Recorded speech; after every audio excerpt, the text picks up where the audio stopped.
I'm Tyler Suiters, and you're watching Clean Skies News. One of the apparent signs of the economic downturn here in the U.S. is a corresponding downturn in sales of bottled water, something environmentalists are cheering.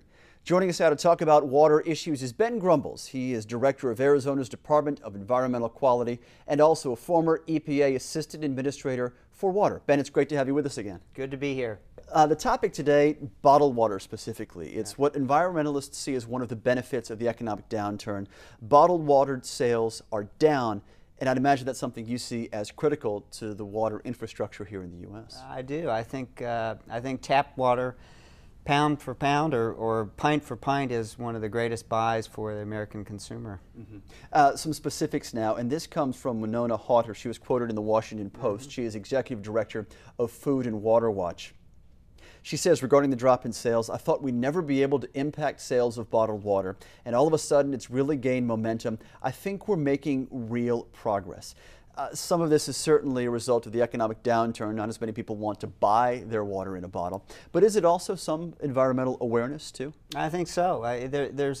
There's always going to be an important role for bottled water in our mobile, global, convenience-driven society. But there's a cost to bottled water, and it's an environmental cost as well as a cost to consumers. So the environmental costs of making those plastic bottles and also keeping them out of landfills and out of streams and out of coastal waters can be a high cost. Regarding that cost, Food and Water Watch has said that more than 17 million barrels of oil are used to produce just a single year's worth of water bottles sold here in the U.S. That's the front-end environmental cost. But you also allude to the back end. That is the lack of recycling on large scales. This is a great case study in life cycle analysis, which is important in the biofuels arena, but it's also important in the bottled water arena, looking at the cost in terms of oil. So the 17 million gallons figure is getting a lot of attention, and the other types of costs are the costs of cleaning up streams or making sure those bottles actually do get recycled, which is a worthy goal. It's just can be difficult at times. Your perspective, Ben, comes both from here in Washington and the overall federal picture, but also specifically what you're dealing with in Arizona. Right. Phoenix, Las Vegas, Southern California, some of the areas that are really specifically facing dramatic water issues. Right. Right. You know, and connecting energy, such as oil consumption, with water, whether bottled or in streams or infrastructure systems, is critically important now more than ever.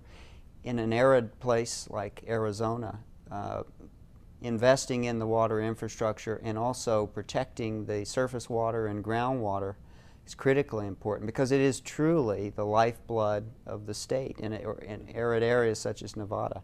What is at the forefront of the means that you're using to cope with that? Is gray water the best option right now, or one of the tools you have? You know, the 3 R's of waste management, reduce, reuse, recycle, can also be applied to water for sustainability. Reduce water waste and inefficiency. Reuse water, such as gray water, and that can be at home, for gardens, for other purposes. And recycling water at the municipal level is critically important. In the state of Arizona, I think it's significant that the largest nuclear power plant in the nation, its cooling water comes from the Phoenix wastewater treatment plant. All of that cooling water comes from a wastewater plant, so that the wastewater is recycled and reused for the cooling. So it's very important to reduce, reuse, and recycle.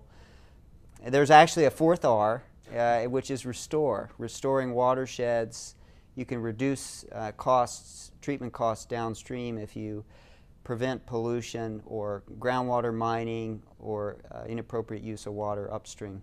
Ben, final question regarding water. Is this something that could potentially staunch the growth of states like yours that have seen so much in the last few decades? That is the finite nature of water resources, because living in a desert, frankly, is extremely energy intensive. Water is Arizona's most precious liquid asset.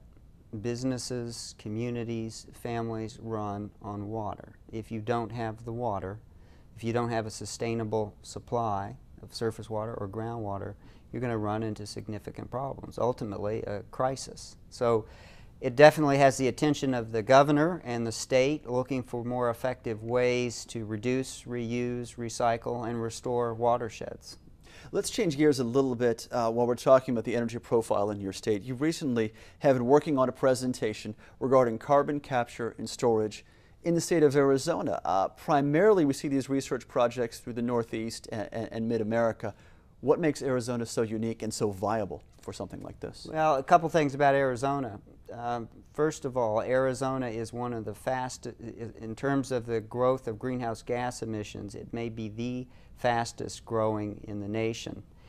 And part of that is due to the growth and the use and the reliance on vehicles, the transportation sector, but also the power plants in the state of Arizona. So the state is focused on using all the tools that we have and developing new tools to reduce greenhouse gas emissions and to ensure a sustainable economy.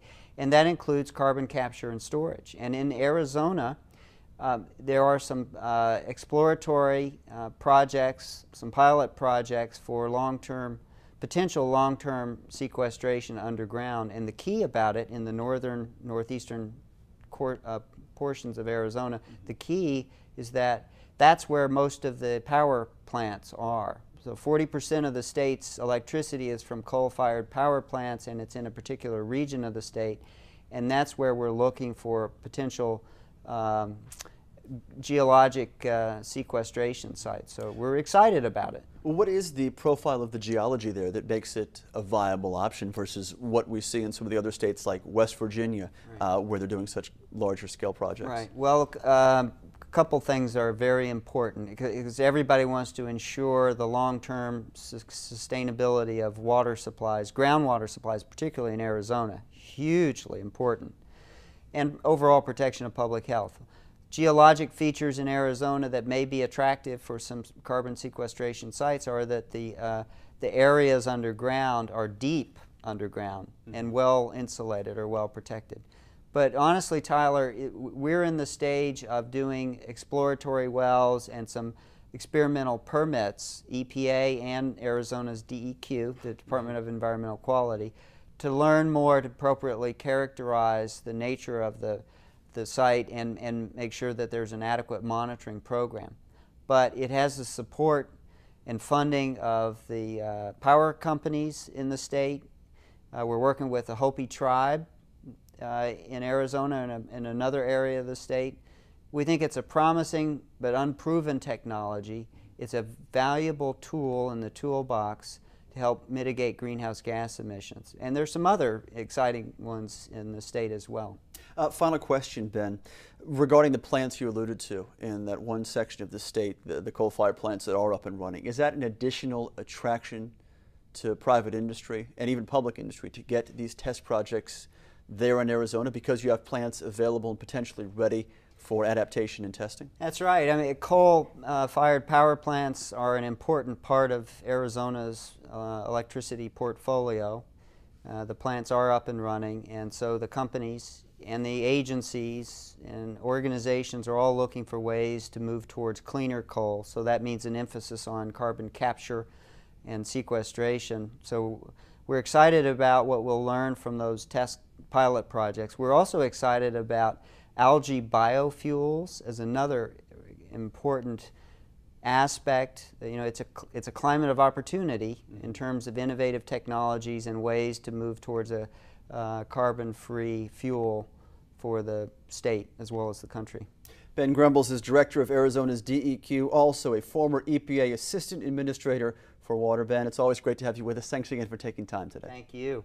I'm Tyler Suiters. Thanks for watching us here on Clean Skies News.